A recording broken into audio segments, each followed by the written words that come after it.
Specialistët për hetimin e narkotikëve në drejtorinë vendore të policisë Vlorë arrestuan shtetasin me inicialet RR 29 vjeç, banues në Llakatund, pasi gjatë kontrollit fizik të ushtruar nga shërbimet e policisë, ju gjetën dhe ju sekuestruan 3 doza me lëndë narkotike e kokainë.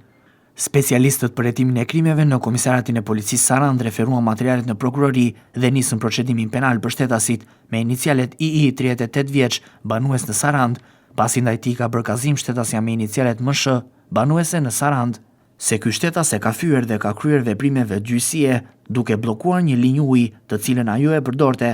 Shtetasi me inicialet PZ 21 vjeç, banues në Sarand, pasi gjatë kontrollit fizik, ju gjet një sasi lënde narkotike kanabis. Specialistët për hetimin e krimeve në stacionin e policisë Konispol referuan materialet në prokurori dhe shpallën në kërkim shtetasit me inicialet ND 18 vjeç, FA 18 vjeç dhe OL 19 vjeç, si dhe një të mitur 17 vjeçar, banues në fshatin Shëndëlli, në Konispol, pasi më datë 13 nëntor 2025 në Konispol, kanë goditur me mjete të forta dhe kanë dëmtuar shtetasin me inicialet EK 18 vjeç, si dhe i kanë dëmtuar automjetin. Materialet ju referuan prokurorisë për veprime të mëtejshme.